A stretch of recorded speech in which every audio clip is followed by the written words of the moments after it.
Court का कोई फैसला है और उसको मानने से आप इनकार करें, तो ऐसे में कोर्ट के पास कुछ ऐसे पावर्स होने चाहिए जिससे वो आपको सज़ा दे सके, ताकि उसके फैसले को अच्छे से इम्प्लीमेंट किया जा सके।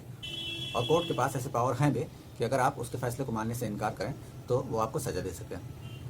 उसी तरह से अगर आप कोर्ट के किसी फैसले को क्रिटिसाइज़ कर रहे हैं या किसी भी जज को जिसने वो फैसला दिया है उसको क्रिटिसाइज़ कर रहे हैं, लिख करके, बोल करके या और किसी तरीके से, जिसकी वजह से कोर्ट की अथॉरिटी लोअर हो रही है या पब्लिक का कॉन्फिडेंस उसमें कम हो रहा है, तो ऐसे केस में भी आपके खिलाफ कंटेम्प्ट की प्रोसीडिंग को किया जा सकता है। आज के इस वीडियो में जानने की कोशिश करेंगे कि कंटेम्प्ट ऑफ कोर्ट होता क्या है। अगर इसकी डेफिनेशन की बात करें तो सिंपल वर्ड्स में देखा जाए तो कंटेम्प्ट का मतलब होता है इंसल्ट करना, यानी कोर्ट के फैसले को इंसल्ट करने को कंटेम्प्ट कहा जाता है। अगर आप कोर्ट के फैसले को मानने से इनकार करते हैं तो इसको सिविल कंटेम्प्ट कहा जाता है। उसी तरह से कोर्ट के किसी भी फैसले को आप क्रिटिसाइज करते हैं, लिख करके, बोल करके, पब्लिश करके या और किसी तरीके से, तो इसको क्रिमिनल कंटेम्प्ट कहा जाता है। कोर्ट को पावर कहाँ से मिलता है कि वो आपको सजा दे? तो इसके लिए संविधान में सुप्रीम कोर्ट के केस में आर्टिकल 129 और हाई कोर्ट के केस में आर्टिकल 215, ये दोनों कोर्ट ऑफ रिकॉर्ड्स कहलाते हैं। और इसी से कोर्ट्स को पावर मिलता है कि कंटेम्प्ट के केस में वो सजा दे सकें, किसी को भी सजा दें, जिससे स्मूथली उनके फैसले को इम्प्लीमेंट किया जा सके। अच्छा, प्रॉब्लम कहाँ है फिर? अभी आपने देखा कि प्रशांत भूषण जो कि मशहूर एडवोकेट हैं, उनके खिलाफ जो है कंटेम्प्ट की प्रोसीडिंग की गई और काफ़ी दिनों से चर्चा हुआ उस पर सुप्रीम कोर्ट में, और फिर सज़ा हुआ। सज़ा क्या हुआ कि 1 रुपये वो दें या फिर 3 महीने की जेल। तो अगर 1 रुपये देने के लिए वो राजी हो गए।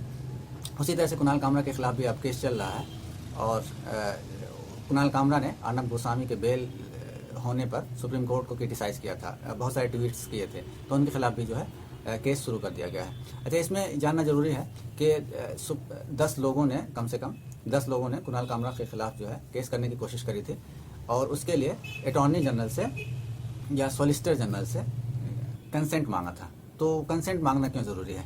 तो section 15 of contempt of court act 1971 में लिखा है, जब भी आप किसी के खिलाफ कंटेम्प्ट की प्रोसीडिंग करेंगे तो उसमें अटॉर्नी जनरल या सॉलिसिटर जनरल का कंसेंट जरूरी है।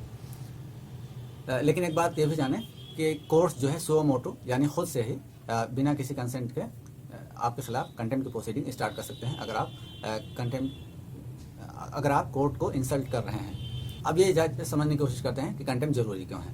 तो ज़रूरी इसलिए है क्योंकि अगर कंटेम्प्ट का पावर नहीं होगा कोर्ट के पास तो वो अपने फैसले को इम्प्लीमेंट नहीं करवा पाएंगे और कोई भी कोर्ट के फैसले को मानने से इनकार कर सकता है। तो ऐसे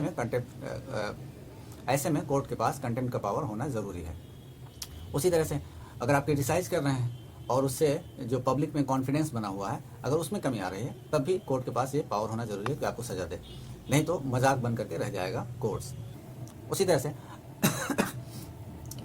तरह से जितने सब ऑर्डिनेट कोर्ट्स हैं, चाहे डिस्ट्रिक्ट कोर्ट हो, सेशन कोर्ट हो, लोअर कोर्ट्स हो, तो इनकी भी जो है इंपॉर्टेंस कम हो जाएगी अगर कंटेम्प्ट की पावर ना रहे, क्योंकि आप फिर उनके फैसले को मानेंगे ही नहीं, तो इम्प्लीमेंटेशन का कोई चारा नहीं रह जाएगा। अच्छा, जो लोग इसके अगेंस्ट में आर्ग्यू करते हैं उनका कहना है कि इससे जो है सिविल लिबर्टीज़ को ख़त्म किया जा रहा है। आर्टिकल 19 जो कि फ्रीडम ऑफ एक्सप्रेशन देता है, और आप किसी भी चीज़ के बारे में आपका कंस्ट्रक्टिव ओपिनियन क्या है उसके बारे में दे सकते हैं। तो किसी भी कोर्ट के फैसले में अगर आपको लगता है कि गलत फैसला हुआ है, तब भी आप कंस्ट्रक्टिव क्रिटिसिज्म दे सकते हैं। लेकिन प्रॉब्लम कहाँ आती है कि जो डिफिनीशन है आपका, lowering the authority of the court या स्कैंडलाइजिंग द कोर्ट्स, उसी तरह से interference with administration of justice, तो ये बहुत ज़्यादा वेग सेंटेंसेस हैं। इससे जो है कुछ भी मीनिंग, किसी भी बात को आप कह सकते हैं कि ये कोर्ट की अथॉरिटी को लोअर कर रहा है, उसी तरह से आप कह सकते हैं कि स्कैंडलाइज कर रहा है। तो जो लोग इसके खिलाफ जो है आर्ग्यू करते हैं, उनका कहना यह है कि ये सिविल लिबर्टीज़ को कर्व करता है। दूसरी बात यह है कि जो इंटरनेशनल लेवल पे अगर देखें तो यूके में शुरू हुआ था कंटेम्प्ट का मामला, और यूके ने ही खुद जो है 2013 में कंटेम्प्ट ऑफ कोर्ट के प्रोविज़न को हटा दिया है, बैन कर दिया है, कंटेम्प्ट ऑफ कोर्ट के प्रोविज़न को एबॉलिश कर दिया है। इंटरेस्टिंग बात यह है कि उससे पहले वहाँ के डेली मिरर ने 3 जजेस के बारे में एक फैसले के खिलाफ अपसाइड डाउन उनका पिक्चर जो पब्लिश कर दिया और लिखा थ्री और फूल्स। उस पर जो उनके जजेस का रिमार्क्स था वो इंटरेस्टिंग था। उन लोगों ने कहा कि ये पार्शियल ट्रूथ है, हम ओल्ड हैं, ये तो सही है, अब फूल है या नहीं है वो उसका इंटरप्रिटेशन है, हो सकता है उसके हिसाब से हम फूल ही हों। तो इस तरह से जजेस का दिल होना चाहिए कि वो किसी भी क्रिटिसिज्म को कंस्ट्रक्टिव क्रिटिसिज्म की तरह लें और उसको पर्सनल अटैक जो है ना माने। ऐसा लोग आर्ग्यू कर रहे हैं। सॉल्यूशन क्या होना चाहिए ऐसे केस में? तो इसमें सिंपल सॉल्यूशन है मेरे हिसाब से। लॉ कमीशन ऑफ इंडिया का रिकमेंडेशन है कि सिविल कंटेम्प्ट को जारी रखा जाए और क्रिमिनल कंटेम्प्ट के बात को ख़त्म कर दिया जाए। यानी आप लिख रहे हैं, बोल रहे हैं, जब तक imminent danger of administration of justice ना हो तब तक आपके खिलाफ जो है कोई भी प्रोसीडिंग नहीं होनी चाहिए। जैसा कि कनाडा में है, कनाडा के केस में है कि जब सब्सटेंशियल डेंजर या imminent danger to the administration of justice होता है तभी कंटेम्प्ट की प्रोसीडिंग की जाती है, वरना नहीं की जाती है। तो लॉ कमीशन ऑफ इंडिया की रिकमेंडेशन ये है कि सिविल कंटेम्प्ट यानी कोर्ट का कोई ऑर्डर है, अगर उसको मानने से कोई इनकार कर रहा है तो उसके खिलाफ कंटेम्प्ट की प्रोसीडिंग होनी चाहिए, लेकिन क्रिमिनल कंटेम्प्ट को ख़त्म कर देना चाहिए। आप लोग इसके बारे में क्या सोचते हैं कमेंट सेक्शन में ज़रूर बताएं। इससे एक वाइड स्कोप डिस्कशन का पता चलेगा।